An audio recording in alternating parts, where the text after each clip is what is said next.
जब हम काम कर रहे थे हम यूपी में काम कर रहे थे तो देखो यूपी वालों की, तो हम भी यूपी के हैं, आदत है हम लोग शिकायत, गुस्सा, नाराजगी सब निकाल देते हैं। महाराज बोलने की आदत नहीं है। लेकिन भैया उनके पास जो भी कार्यकर्ता जाता था कहते हैं दीदी कि हम क्या करें, महाराज महाराज कहना पड़ता है, हमारे मुंह से नहीं निकलता तो फिर कुछ काम ही नहीं होता हमारा।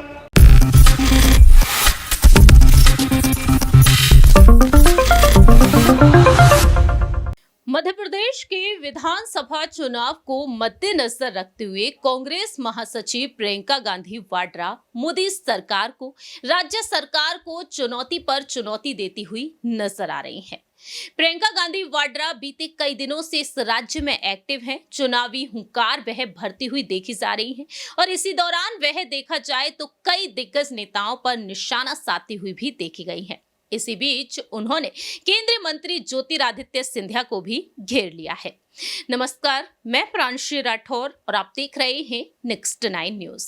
जैसा कि आप जानते ही हैं कि ज्योतिरादित्य सिंधिया एक वक्त कांग्रेस का हिस्सा रहे। तकरीबन 3 साल पहले सिंधिया ने कांग्रेस से इस्तीफा दिया और अपने 22 समर्थकों के साथ वह बीजेपी में शामिल हो गए। और आज देखा जाए तो सिंधिया के कुछ ऐसे समर्थक हैं जो उनका साथ छोड़कर कांग्रेस में वापसी कर रहे हैं। लेकिन देखने को यह भी मिल रहा है कि ज्योतिरादित्य सिंधिया को गद्दार कहा जा रहा है साफ तौर पर। ऐसे में अब कांग्रेस महासचिव प्रियंका गांधी वाड्रा भी ज्योतिरादित्य सिंधिया का नाम लेते हुए भरे मन से साफ तौर पर अपनी बात रखी है। दरअसल आपको बता दें कि 17 नवंबर के दिन मध्य प्रदेश में मतदान होने जा रहे हैं और चुनावी प्रचार का आखिरी दौर चल रहा है। आज चुनावी प्रचार का आखिरी दिन है और ऐसे मौके पर प्रियंका गांधी वाड्रा दतिया पहुंच गई। दतिया में उन्होंने जनसभा को संबोधित करते हुए साफ तौर पर सिंधिया का नाम लेते हुए अपनी बात रखी। उनका कहना साफ तौर पर यही रहा कि सिंधिया कद में तो छोटे रह गए, लेकिन यहां पर देखा जाए तो सिंधिया किस तरह से बाजी पलटते हुए नजर आए हैं। तो आपको बताते हैं कि सिंधिया को लेकर प्रियंका गांधी वाड्रा ने क्या कुछ कहा, सुनिए जरा। पहले तो हमारे सिंधिया जी जानते हैं, मैंने उनके साथ यूपी में काम किया।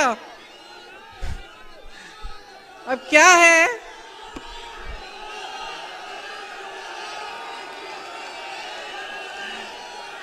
है कि कद में थोड़े छोटे पड़ गए हैं? लेकिन अहंकार में तो भाई वाह भाई वाह।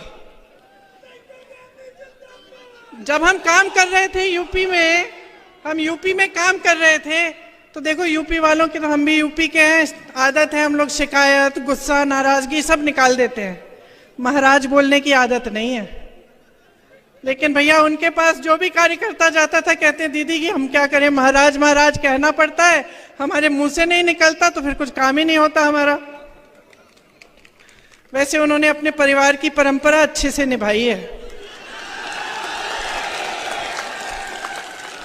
आपने सुना कि किस तरीके से यहाँ पर ज्योतिरादित्य सिंधिया को लेकर प्रियंका गांधी वाड्रा ने अपनी बात रखी है और ऐसे में देखा जाए तो यहाँ पर अब सिंधिया क्या कुछ जवाब देते हुए नजर आएंगे, ये वक्त के साथ साथ ही पता चलेगा। मालूम हो कि ज्योतिरादित्य सिंधिया की जो बेहतरीन दोस्ती रही है, बेहतरीन बॉन्ड रहा है गांधी परिवार के साथ और कांग्रेस नेता राहुल गांधी के साथ उनकी 16 साल की दोस्ती रही।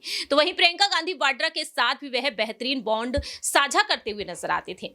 लेकिन आज देखा जाए तो ज्योतिरादित्य सिंधिया बीजेपी का हिस्सा हैं और कांग्रेस को वह बड़ी चुनौती दे रहे हैं। वह भी कांग्रेस को लेकर लगातार खुलासे करते हुए नजर आते कि आखिरकार उन्होंने कांग्रेस पार्टी क्यों छोड़ दी, क्योंकि वह एक आजाद पंछी की तरह उड़ना चाहते थे और यहां पर बीजेपी में रहकर उन्हें वो तमाम तरीके से आजादी मिल रही है। और ऐसे में देखा जाए तो ज्योतिरादित्य सिंधिया को चुनौती देने में प्रियंका गांधी वाड्रा बिल्कुल भी पीछे नजर नहीं आ रही है, क्योंकि इससे पहले जब उन्होंने चुनावी जनसभाओं को संबोधित करने की शुरुआत की थी, चुनावी प्रचार की यहां से शुरुआत की थी, तो वह ग्वालियर भी पहुंची और सिंधिया का नाम लिए बिना उन्होंने अपनी बात रखी थी। तो अब देखा जाए यहाँ पर सिंधिया ने उन्होंने सिंधिया पर अपनी बात रखी है। धोखेबाज तक सिंधिया को लगातार कहा जाता रहा है। अब आने वाले दिनों में देखना होगा कि आखिरकार सिंधिया यहाँ पर क्या को जवाब देते हैं। फिलहाल देखा जाए तो इस चुनावी प्रचार में सिंधिया भी आज काफी ज्यादा व्यस्त हैं। देखना होगा कि 3 दिसंबर को जब नतीजे सामने आएंगे तो मध्य प्रदेश में किसकी सरकार बनती हुई नजर आएगी, बीजेपी की या फिर यहाँ पर कांग्रेस वाकई में 2018 की तरह इस बार भी बाजी मारती हुई देखी जाएगी, क्योंकि सिंधिया जो बीजेपी में शामिल हुए और महज 15 महीनों में कमलनाथ की सरकार गिर गई और इसी को लेकर प्रियंका गांधी वाड्रा ने भी अपना तंज कसा है। फिलहाल इस खास रिपोर्ट में इतना ही। बाकी की तमाम अपडेट्स के लिए देखते रहिए नेक्स्ट 9 न्यूज।